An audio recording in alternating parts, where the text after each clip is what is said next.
So the very next question is, why would you do this? I started wild camping as a bid to more or less prove to myself that I could stay out overnight on my own in the woods. You know, I realised I got to about 30 odd years old. I'd never had any kind of like manhood initiation or anything like that in my life, and I thought, well, one of the things I think I would find really, really hard is to stay out on my own at night in the woods. And I did it. And it was really uncomfortable, and it was really scary, and I woke up loads of times in the night. I finally gave up trying to sleep and woke up at about 4 o'clock in the morning, cooked myself some breakfast and waited till dawn so I could get back out of the woods. Because one of the things about wild camping in the woods is it's dark. There's nowhere you can go. Once you've set up your camp, you could trip over tree roots, fall down ledges, slopes. You could essentially die if you go wandering around in a block of woodland at night and you don't have any kind of like really good idea of where you're going. One of the things it taught me is that I don't actually need a whole great deal of stuff to go out into the woods and spend time there. So given that I'd been uncomfortable and scared, I decided to address those. The second and third times I wasn't particularly scared about being out there. So the fear factor has gone away, and now then it all became about comfort. How comfortable was I camping out in the woods? How could I make myself more comfortable? What stuff would I take in order that I could solve all the problems? And there are basic problems with surviving outside of society, not in a house or an apartment or a flat or a bungalow or any kind of, societally acceptable form of abode. So you've got to address, the 4 biggies of survival. Those being food, water, shelter, and fire. So you've got to take things that will basically handle all those needs. You take those with you. For shelter, I've got a tarp and hammock. For fire, I've got quite a list of fire-making tools. For food, I'll bring in food, and occasionally I'll be able to glean food from the wilderness. It's not really a total wilderness. We're fairly close to civilization, but in the woods there are certain things that you can eat. Theoretically, you could survive here. This is where our ancestors survived for a very, very long time. Water, I'm lucky enough to be near a river. You can boil river water, but I in fact found a spring a couple of years ago, so I generally use the water from that. So the other thing about it is it kind of changes your tolerances for comfort, and I personally think that's a good thing. I think changing your tolerances for comfort, the things that you deem that you're having a comfortable time, you need to reduce those to, sitting on a mossy rock as opposed to sitting on a sharp rock.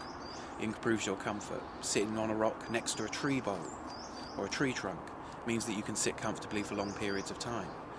Sleeping in a hammock, that you do get used to it. You do find it extremely comfortable after a while.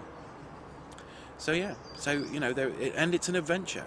I was always fascinated by books like the Essayist Survival Guide, stories of people surviving out in the woods, things like Last of the Mohicans, all that. I was always fascinated by being in woodland and, actually living out there in it and living with all the teeming life that's out there. And I was always into the idea of, could I survive? Can I survive in my own company and stuff like that? And I've proven over the last 3 or 4 years that yeah, I can. And it's good. And every time you come out, it's always an adventure. and I don't think we have enough adventure in our lives.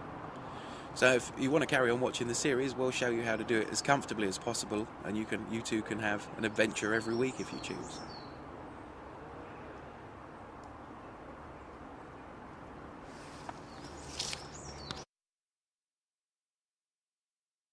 Even the spindliest of trees can provide a support for your tarp, given that it really doesn't bear a lot of weight. So even if you find a little sapling out in the woods, and you want to use that instead of a tent peg, because the tent peg will just be pulled out of the ground, the sapling won't, because its roots will go fairly deep. You can just attach that to the end of your tarp.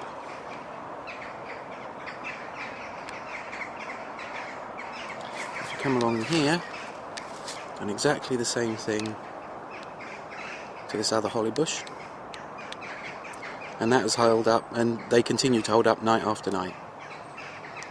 So you don't always need to bang tent pegs in for your guy lines for your tarp. Just use whatever available coverage and whatever you have to hand when you're putting it up.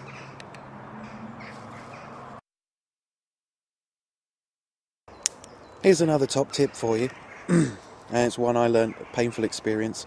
Always have somewhere comfortable to sit. Anybody that's been camping with me will know that I always try and find somewhere comfy to sit, otherwise I just can't enjoy sitting around a campfire. So my everyday solution to this is an A3 sized piece of pack mat foam that I've just cut off the bottom of a pound shop pack mat, because it was still cheaper than buying a little seating pad that I could tuck down the back of my rucksack, and then when you need to tuck it away, you just fold it in half and stuff it down the back of the rucksack. Doesn't weigh anything, doesn't cost anything, but it makes a massive difference to how much you enjoy sitting around a campfire. This is the pouch that I wear on my belt. It's just a leather ammunition pouch. I think it's either French or Belgian, but it'll go on most importantly, it'll go on a 2-inch wide belt. It's leather, riveted in place, really strong, and it's got 2 compartments. A simple metal buckle, and it looks quite nice, and it's very survivable. Inside, I've got a small collection of kit that I don't really want to be without. Firstly, Richard Maybe's Food for Free in Collins Gem pocket size will actually fit in this belt pouch, and because I've read the SAS Survival Guide thousands of times, and I can more or less speak it from rote, this is the one that I don't have information in it. You might prefer to put the Collins Gem SAS Survival Guide in a little pouch somewhere and keep it on you, and it does cover all sorts of shelter preparations and food in that as well, but this is the one with more information that I don't know, that I can just reach on my belt and look something up and see if it's edible, which is kind of a hobby of mine, finding food you can forage. Also, I've got the ubiquitous cigarette lighter, always worth having, just one on your pouch, because they're very easy to lose in the woods, so one's always on my belt. A Leatherman wave tool, fantastic. If you want to know more about it, really just look on the internet. There are thousands of reviews. Everybody loves this. Heavy machine grade steel. It's got knife, a saw, it's got a file on it, screwdrivers, pliers and wire cutters. It's an amazing tool, possibly one of the most expensive things I carry with me. I think the only thing more expensive is the camera that I'm shooting this on. So this was about £90 when I bought it, but I did buy it 10 years ago and I've used it every day since. There's a pair of first aid surgical scissors. They're first aid scissors, partially because they're made in stainless steel, but they've got one sharp end and one blunt end for cutting bandages off. The sharp end is very useful for making holes. The fact that you've got something you can cut something easily with. The scissors are very, very handy, and you can cut cotton, fishing line, all sorts of things with them. It's very handy to have them, and they last a long time, and they fit nicely in this pack. Full-size Sharpie marker with duct tape wrapped around it. Duct tape is extremely useful for making some repairs to a tarp, or anything that you're using. Anything that can be stuck together, you can do it with duct tape pretty much. And finally, a needle and thread. You can do all the other repairs you can't do with duct tape with this. And that's it.